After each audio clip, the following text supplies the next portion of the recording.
स्वागत है आप सभी का हमारे चैनल आर और एन क्लासेस में। यहाँ मैं एक नया सीरीज़ शुरू कर रहा हूँ। इस सीरीज़ में जो एनटीपीसी 2020 और 21 में जो सीबीटी 1 एग्ज़ाम हुआ था उसका मैं जीएस करूँगा। हर शिफ्ट का एक एक क्वेश्चन बारीकी से करूँगा इस वीडियो में। ये पूरा सीरीज आएगा, ये पूरा सीबीटी 1 का सीरीज रहेगा। और जैसा कि आप लोगों को पता है कि एनटीपीसी वैकेंसी आ चुकी है, तो अब हम लोगों को तैयारी अच्छे से शुरू कर देनी है। बस इसी क्रम में इसमें हम लोग डेली लगभग साप्ताहिक तौर से 2 या 3 वीडियो लाएंगे और इसको अच्छे से रिवीजन करेंगे। तो ये शुरू करते हैं। तो ये हमारा हो गया आपका प्रीवियस ईयर क्वेश्चन रहेगा किससे, तो जीएस से। और आज हम देखने वाले हैं 28 दिसंबर 2020 का जो पहला शिफ्ट है उसका क्वेश्चन देखेंगे और उसका डिस्कशन करेंगे। तो ये शुरू करते हैं। पहला क्वेश्चन है, 1 अप्रैल 2019 में से किन 2 बैंकों का विलय बैंक ऑफ बड़ौदा में कर दिया गया? 1 अप्रैल 2019 से किन 2 बैंकों का विलय बैंक ऑफ बड़ौदा में कर दिया गया? तो इसका सही उत्तर हो जाएगा विजया बैंक और देना बैंक। ध्यान रखिएगा, ऑप्शन नंबर सी इसका सही उत्तर हो जाएगा। विजया बैंक और देना बैंक को क्या किया गया? बैंक ऑफ बड़ौदा से मिला दिया गया। इसका सही उत्तर। और अगर पूछ ले कि बैंकों का राष्ट्रीयकरण कब हुआ था, तो ये हुआ था 1969 में हुआ था। क्लियर। और जो कौन कौन से बैंक को मर्ज किया गया, तो एक है हमारा syndicate bank plus Canara bank, दूसरा इंडियन बैंक में इलाहाबाद बैंक को मर्ज कर दिया गया। और अगर हम बात करें तीसरा यूनियन बैंक ऑफ इंडिया में यूनियन बैंक ऑफ इंडिया में किसको किसको मर्ज कर दिया गया? तो ये आपका हो जाएगा Andhra bank plus corporation bank. क्या हो जाएगा? Corporation bank. ये ध्यान रखिएगा। और इसका सही उत्तर हो जाएगा विजया बैंक और देना बैंक, ऑप्शन नंबर 3। अगला क्वेश्चन क्या कहता है वो देखिए, चित्रकारी की पट्टचित्र शैली निम्नलिखित में से किस राज्य की सबसे पुरानी और सबसे लोकप्रिय कला में से एक है? क्या है? पट्टचित्र शैली। तो इसका सही उत्तर हो जाएगा उड़ीसा। क्या हो जाएगा? ओडिशा। अगर पूछे कि पट्टचित्र शैली किससे संबंधित है? ओडिशा से। कुछ और शैली देख लेते हैं। एक शैली होता है कलमकारी। क्या होता है? कलमकारी। ये कहाँ से है? ये है आपको आंध्र प्रदेश से। कहाँ से है? आंध्र प्रदेश से। एक और याद रख लेना, मंदाना। मंदाना किधर से? राजस्थान से। किधर से? राजस्थान से। और एक बिहार का इंपॉर्टेंट है, वही पूछ लेता है, मधुबनी पेंटिंग। मधुबनी पेंटिंग ये कहाँ से है? ये बिहार से रिलेटेड है। तो इसका सही उत्तर क्या हो जाएगा? पट्टचित्र शैली ओडिशा। अगला क्वेश्चन देखो, निम्नलिखित में से कौन सा राज्य उत्तर पूर्व भारत के 7 बहनों राज्यों का सदस्य नहीं है? तो 7 सिस्टर में कौन नहीं है? त्रिपुरा है, बिल्कुल है। मेघालय भी है, मिजोरम भी है, सिक्किम नहीं है। ध्यान रखना, सिक्किम 7 सिस्टर्स में नहीं होता है। 7 सिस्टर्स की अगर बात करें तो असम हो गया तुम्हारा, मेघालय, त्रिपुरा, मिजोरम, फिर मणिपुर हो गया। आगे ले लो तुम 2 और, नागालैंड और अरुणाचल। ये सारे के सारे 7 सिस्टर्स के सदस्य हैं। सिक्किम इसका सदस्य नहीं है। अगला क्वेश्चन है, अंतर्राष्ट्रीय न्यायालय का मुख्यालय कहाँ स्थित है? तो अंतर्राष्ट्रीय न्यायालय का जो मुख्यालय है वो है आपको द हेग में। कहाँ है? द हेग में स्थित है। ये क्या है? ये जो हमारा यूनाइटेड नेशन है उसका जुडिशियल ऑर्गन है। इसकी स्थापना कब हुई थी? और इसकी स्थापना पूछ ले तो जून 1945 में हुई थी। और जो इसके अभी वर्तमान में चेयर है वो कौन है? वो है नवाब सलाम जी। ध्यान रहेगा, अंतर्राष्ट्रीय न्यायालय का मुख्यालय कहाँ है? द हैग में है। अगर पूछ ले यूनेस्को का कहाँ है? यूनेस्को का मुख्यालय है पेरिस। इसमें थोड़ा और आगे बढ़ते हैं, अगर यूएन का पूछे तो न्यूयॉर्क। और अगर आईएमएफ का पूछ ले तो ये हो जाएगा वाशिंगटन डीसी। क्लियर। अगला क्वेश्चन है, सुकन्या समृद्धि योजना क्या है? बालिकाओं के लिए एक छोटी जमा योजना। बिल्कुल यही उसका सही उत्तर हो जाएगा। बालिकाओं के लिए एक छोटी जमा योजना है। इसकी जो शुभारंभ हुई थी वो हुआ था 2015 में। कौन किए थे? हमारे देश के प्रधानमंत्री पीएम मोदी जी ने किए थे। प्रधानमंत्री मोदी जी ने किए थे इसका। और ये एक कैंपेन है। कौन सा कैंपेन था? बेटी बचाओ बेटी पढ़ाओ। कौन सा कैंपेन था? बेटी बचाओ और बेटी पढ़ाओ। इसी कैंपेन के आधार पे इस योजना की शुरुआत की गई थी, सुकन्या समृद्धि योजना। क्लियर है ये। अगला क्वेश्चन क्या है, यह किसने कहा कि स्वराज्य मेरा जन्मसिद्ध अधिकार है और मैं इसे लेकर रहूंगा। तो आपको पता होगा ये हमारे थे बाल गंगाधर तिलक जी, जिन्होंने कहा था कि स्वराज मेरा जन्मसिद्ध अधिकार है और मैं इसे लेकर रहूंगा। ऑप्शन नंबर 2 इसका सही उत्तर होगा। बाल गंगाधर तिलक के बारे में कुछ जान लो, इन्हें लोकमान्य कहा जाता है। उसके बाद जान लो इन्होंने होम रूल लीग की स्थापना की थी, होम रूल लीग की स्थापना की थी। ठीक है। और अगर बात करें दिल्ली चलो, तो दिल्ली चलो नारा किसने दिया था? दिल्ली चलो नारा दिया था सुभाष चंद्र बोस ने। ठीक है, तो इसका सही उत्तर हो जाएगा उत्तर नंबर 2। उबंटू, उबंटू क्या है? Malware operating system, external drive, web browser. तो उबंटू एक तरह का क्या है?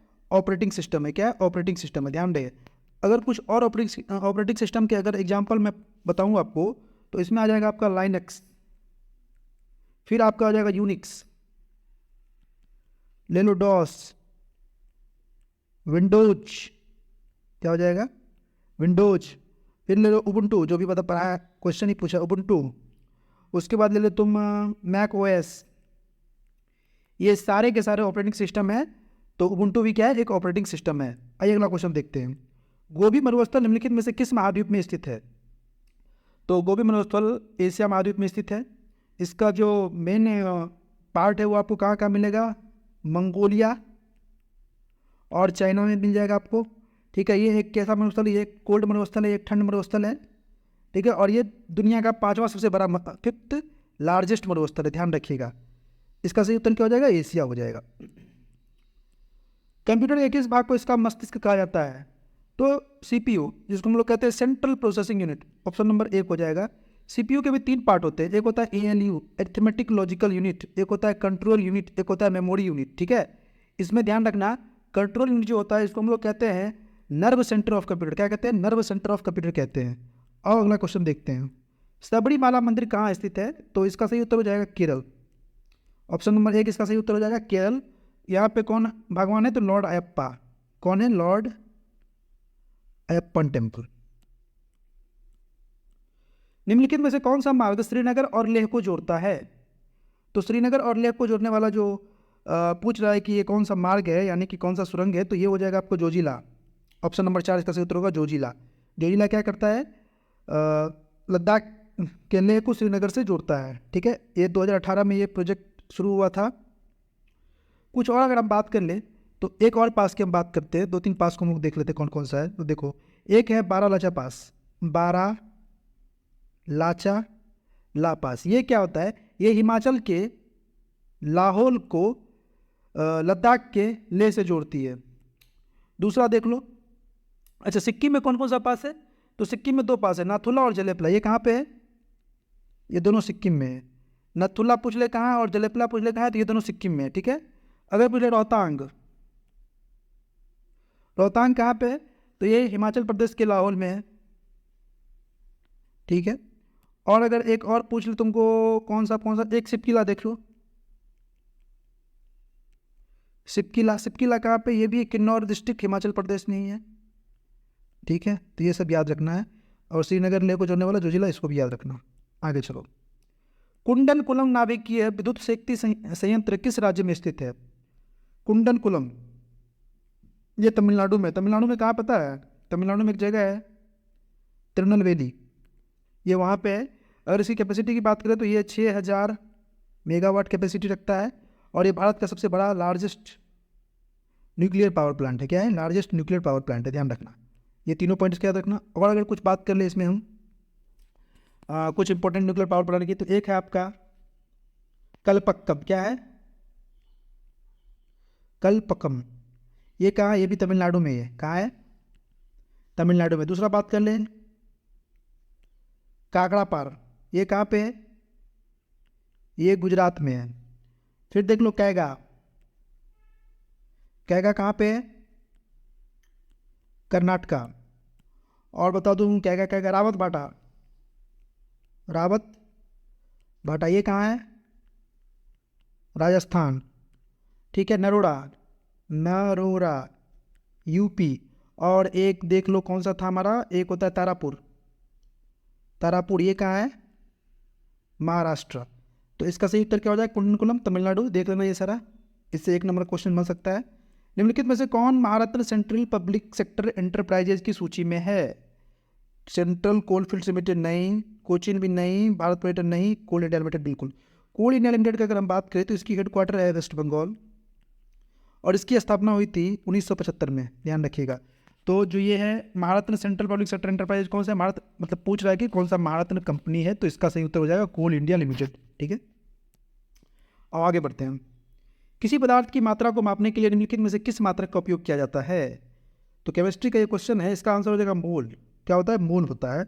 और एक मोल में कितने क्वांटिटी होते हैं, जिसको हम लोग बोलते हैं एवोगैड्रो नंबर, ये होता है 6.022 इंटू 10⁻23। ध्यान रखना, इसको याद कर लेना। और इसमें अगर कुछ और बात कर ले जैसे कि टेस्ला, तो टेस्ला हो जाएगा आपका चुंबकीय क्षेत्र का, मैग्नेटिक फील्ड चुंबकीय क्षेत्र। जूल हो जाएगा आपका ऊर्जा का, और लक्स किसकी है? तो प्रकाश का है। क्वेश्चन में क्या पूछा था कि मोल किसी पदार्थ को मापने के लिए किसका मतलब, तो इसका आंसर मोल हो जाएगा। भारत की पहली अर्ध उच्च गति semi high speed train Vande Bharat किन दो शहरों को बीच चलती है? तो सबसे पहली बार तो ये चली थी आपको नई दिल्ली और बनारस। इसका ऑप्शन नंबर सही उत्तर होगा, नई दिल्ली और वाराणसी जंक्शन के बीच चली थी। पहले इसे हम लोग ट्रेन 18 के नाम से जानते थे। ठीक है, और ये पहला जो ट्रेन चला था वो कब चला था? 15 फरवरी 2019 को। और इसमें एक याद रखना है, इसको जो बना था वो कहाँ बना था? ICF integral coach factory Chennai में ये बना है। दूसरा अगला क्वेश्चन देखो, पानीपत की द्वितीय युद्ध अकबर और हेमू के बीच किस वर्ष हुआ था? तो 1556। ऑप्शन नंबर 1 इसका सही उत्तर हो जाएगा। प्रार्थना समाज के संस्थापक कौन थे? प्रार्थना समाज के संस्थापक थे आत्माराम पांडुरंग जी। आत्माराम पांडुरंग जी थे। इन्होंने कब इसकी स्थापना की थी? तो ये 1867 में प्रार्थना समाज की स्थापना की थी। बात करें स्वामी दयानंद सरस्वती की, तो इन्होंने 1875 में आर्य समाज की स्थापना किए थे। राजा राममोहन ने 1828 में ब्रह्म समाज की स्थापना किए थे। और विवेकानंद जी 1897 में रामकृष्ण मिशन। तो ये चारों याद रखना, इसका प्रार्थना समाज पूछे तो आत्माराम पांडुरंग, बाकी ये तीनों ध्यान रखना, ये भी आ सकता है एग्जाम में। राज तरंगिणी के लेखक कौन थे? तो इसका सीधा उत्तर हो जाएगा कल्हण। बस इतना ध्यान रखना, राज तरंगिणी के लेखक कौन थे? कल्हण जी थे। निम्नलिखित में से किस माध्यम में ध्वनि यात्रा नहीं कर सकती है? ध्वनि को यात्रा करने के लिए किसी न किसी माध्यम की आवश्यकता होती है, बिल्कुल। अगर निर्वात है तो वो निर्वात में यात्रा नहीं कर सकती, इसलिए ऑप्शन नंबर 1 इसका सही उत्तर हो जाएगा। और अगर पूछ ले कि ध्वनि की वायु में कितनी स्पीड होती है, तो वो हो जाएगा आपको 343 मीटर प्रति सेकेंड। और इसकी यूनिट जो होती है वो होती है हर्ज। और हम लोग ध्वनि को जो तीव्रता नापते हैं वो आते हैं हम लोग डेसिबल में। जैसे कि क्रिकेट मैच जब होता है तो आजकल नया हुआ है कि जब धोनी साहब आएंगे मैदान में तो कितना डेसिबल साउंड क्रिएट होता है, तो वहाँ पे दिखाता है स्क्रीन पे कि इतना डेसिबल 104, 105, 115 ऐसे डेसिबल साउंड क्रिएट होता है। तो वो उसकी तीव्रता है, वो उसकी इंटेंसिटी है। ठीक है, और ह्यूमन कितना से कितना हर्ज तक सुन सकता है? तो 20 हर्ज से 20,000 हर्ज या 20 किलो हर्ज, ध्यान रखना। किस भारतीय राज्य की मुख्य भूमि की तटरेखा सबसे लंबी है? तो ये हो जाएगा आपका गुजरात। गुजरात राज्य की तटरेखा सबसे लंबी है। और कितनी लंबी है ये? 7516.6 किलोमीटर है। दक्षिण भारत की पूछ ले तो आंध्र प्रदेश। कौन सा हो जाएगा? आंध्र प्रदेश। अगला क्वेश्चन देखो, लोकसभा के सदस्यों की अधिकतम संख्या कितनी होती है? तो इसका सही उत्तर हो जाएगा 550। ऑप्शन नंबर 4 इसका सही उत्तर होगा। लोकसभा के सदस्यों की अधिकतम संख्या कितनी होती है? 550 होती है। और इसी को हम लोग निम्न सदन कहते हैं या हाउस ऑफ पीपुल कहते हैं। इसका जो है सो स्थापना दिया गया है आर्टिकल नंबर 81 में। और लोकसभा के अगर फादर की बात करें तो एक हमारे थे GV मावलंकर जी, इसको बोल देंगे। निम्नलिखित में से कौन सा रोग विषाणु से होता है? विषाणु बोले तो वायरस। तो विषाणु से होने वाले लोग तो बहुत होते हैं, लेकिन इसमें से हमको ध्यान रखना चिकन पॉक्स होता है। कौन सा है? Chicken pox. ऑप्शन नंबर 3 इसका सही उत्तर हो जाएगा। अगर चिकन पॉक्स की बात करें तो चिकन पॉक्स जो वायरस होता है, वायरस का नाम होता है आपको वेरिसेला जोस्टर वायरस। ठीक है, और जो वैक्सीन लगाते हैं उसको हम लोग नाम देते हैं वेरिसेला वैक्सीन। कुछ बीमारी जो वायरस होते हैं थोड़ा सा देख लो, उसको एग्जाम में पूछ लेगा। सबसे पहले हाल फिलहाल में कोविड-19 वायरस से हुआ था, corona virus. Smallpox, influenza, SARS, polio, rabies, ये सब वायरस से होते हैं। मम्प्स, डेंगू फीवर, और मान लो मीजल्स, ये सारे के सारे क्या है, ये सारे के सारे विषाणु जनित रोग हैं। ध्यान रखना, इसका जो सही उत्तर हो जाएगा निम्नलिखित में से कौन सा रोग विषाणु से होता है, तो वो हो जाएगा आपका चिकन पॉक्स से उत्तर हो जाएगा। बढ़ते हैं आगे। अगला क्वेश्चन है, सेरीकल्चर शब्द निम्नलिखित में से किससे संबंधित है, तो रेशम की खेती से संबंधित है। सेरीकल्चर ऑप्शन नंबर 1 इसका सही उत्तर हो जाएगा। निम्नलिखित में से DRDO द्वारा विकसित एक मल्टी बैरल रॉकेट सिस्टम कौन सा है। मल्टी बैरल रॉकेट सिस्टम जो DRDO ने विकसित किया था, इसका नाम है पिनाका। ऑप्शन नंबर 3 इसका सही उत्तर हो जाएगा, पिनाका। अगर DRDO की बात करें तो इसकी स्थापना हुई थी 1958 में। अगर DRDO का हेडक्वार्टर पूछ ले तो वो है नई दिल्ली में। कहाँ है, नई दिल्ली में है, ठीक है। और तो इसमें कुछ ऐसे नहीं, अगर देख लो त्रिशूल की अगर बात करें तो ये त्रिशूल जो है सो वो है सरफेस टू एयर मिसाइल है। और अगर पृथ्वी की बात करें तो ये सरफेस टू सरफेस मिसाइल है। इसको भी जरा देखना है क्योंकि ये क्वेश्चन पूछता है कौन सरफेस टू एयर है, कौन सरफेस टू सरफेस है, कौन एयर टू एयर है, इसको भी ध्यान रखना है। निम्नलिखित में से कौन सा स्मारक दिल्ली में स्थित नहीं है। हुमायूं का मकबरा है, इंडिया गेट भी है, अलाई दरवाजा, बुलंद दरवाजा नहीं है। ऑप्शन नंबर 3 इसका सही उत्तर हो जाएगा, बुलंद दरवाजा दिल्ली में स्थित नहीं है। महात्मा गांधी ने साबरमती से दांडी तक प्रसिद्ध नमक मार्च की शुरुआत की थी। दांडी गुजरात के किस जिले में स्थित है, सूरत में नहीं, नवसारी, हाँ नवसारी में स्थित है। ऑप्शन नंबर 2 इसका सही उत्तर हो जाएगा, दांडी नवसारी जिला में स्थित है। अगर हम बात करें दांडी मार्च या नमक मार्च की, तो ये कब शुरू हुआ था, ये हुआ था मार्च 1930 में। और ये साबरमती से दांडी नाम तक ये जगह हुआ था। और दांडी कहाँ है, नवसारी में। नवसारी जो है ना, ये सूरत की जुड़वा शहर भी है, ये सूरत की जुड़वा शहर भी है। अगला क्वेश्चन है, कंप्यूटर और इंटरनेट के क्षेत्र में URL का पूर्ण नाम क्या होता है। तो URL का पूर्ण नाम होता है uniform resource locator. Option number 2 इसका सही उत्तर हो जाएगा, यूनिफॉर्म रिसोर्स लोकेटर। निम्नलिखित में से कौन सा भारत के सबसे युवा राष्ट्रपति थे। तो राजेंद्र प्रसाद पहले राष्ट्रपति थे, राधाकृष्णन दूसरे राष्ट्रपति थे, और जाकिर हुसैन तीसरे राष्ट्रपति थे भारत के। इन तीनों तो क्रमबद्ध है। ये श्रीनीलम संजीव रेड्डी जो थे ना, ये सबसे युवा राष्ट्रपति थे भारत के।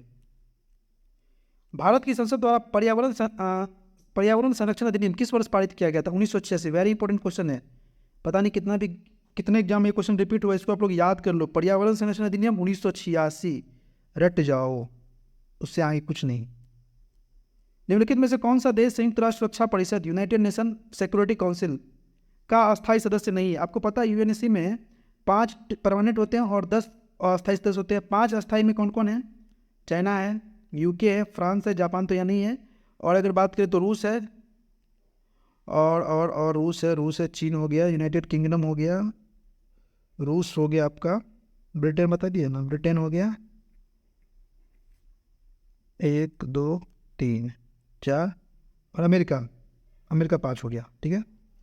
तो जापान क्या है, संयुक्त राष्ट्र सुरक्षा परिषद का अस्थायी सदस्य नहीं है।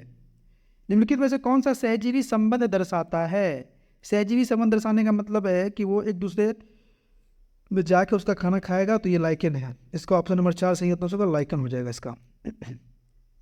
निम्नलिखित में से कौन सा देश बिम्स्टेक का सदस्य नहीं है। पता पहले बिम्स्टेक क्या होता है, इसका फुल पता है तुमको, मैं यहाँ पे लिख नहीं देता हूँ, वैसे बताता हूँ। Bay of Bengal, bay of Bengal initiative, okay, for multi sectoral technical and economic corporation. ये भी मिस्टेक का हो गया फुल फॉर्म। अगर इसका स्थापना पूछ ले, STD, तो ये हुआ था 6 जुलाई 1997 को। इसमें टोटल 7 मेंबर हैं। कौन कौन है, तो पहला इंडिया, श्रीलंका, इंडिया हो गया, श्रीलंका हो गया, म्यांमार, उसके बाद देख लो तुम थाईलैंड हो गया। अब देख लो तुम्हारा नेपाल हो गया, वो हो जाएगा तुम्हारा भूटान हो गया और फिर बांग्लादेश हो गया। ये सारे के सारे बिम्स्टेक के सदस्य हैं। कौन नहीं है? तो अभी देखे थे भारत भी है, भूटान भी, नेपाल भी, मालदीव इसका सदस्य नहीं है। ऑप्शन नंबर 1 इसका सही उत्तर हो जाएगा। दक्षिण अमेरिका के निम्नलिखित में से कौन से 2 देश भूमिबद्ध हैं, यानी कि ये इसके लैंड लॉक कंट्री, भूमि मतलब लैंड लॉक यानी कि ये चारों तरफ से जमीन से घिरा हुआ समुद्र नहीं है। तो इसका सही उत्तर हो जाएगा आपको पराग्वे और बोलीविया। ऑप्शन नंबर 4 हो जाएगा, पराग्वे और बोलीविया। खालसा पंथ की स्थापना कौन से सिख गुरु ने की थी? खालसा पंथ की स्थापना की बात करें तो इन्होंने गुरु गोविंद सिंह जी ने की थी। गुरु गोविंद सिंह सिख के 10वें गुरु थे, 10th गुरु थे, और इनका जन्म हुआ था पटना में। कहाँ हुआ था? पटना में हुआ था। और ये लास्ट गुरु भी थे, अंतिम गुरु भी थे। थोड़ा सा बात कर लेते हैं गुरु नानक की। गुरु नानक जी पहले गुरु थे, ये सिख धर्म के संस्थापक थे माने जाते हैं। और अगर बात करें इनका जो जन्म हुआ था 1969 में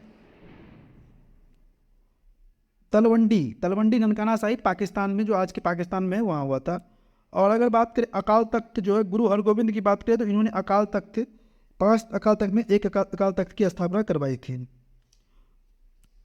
अगला क्वेश्चन है, भारत का केंद्रीय आलू अनुसंधान कहाँ है? आलू अनुसंधान क्षेत्र पूछ ले तो इसको मार देना शिमला, आंख बंद करके। क्या हो जाएगा? शिमला।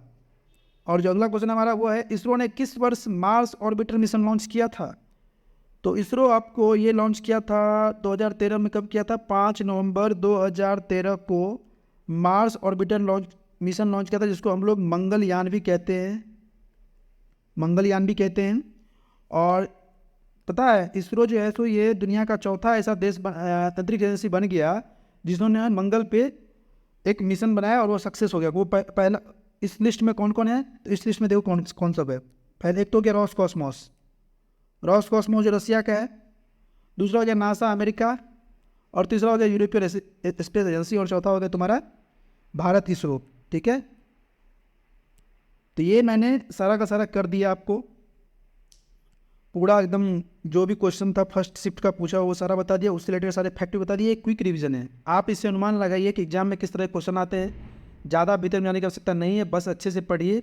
और मैं ये वीडियो कंटिन्यू लाऊंगा, ये सीरीज चलेगा, तब तक के लिए देखते रहिए ऑनलाइन क्लासेस। फिर मिलते हैं अगले वीडियो में, अगले लेक्चर में।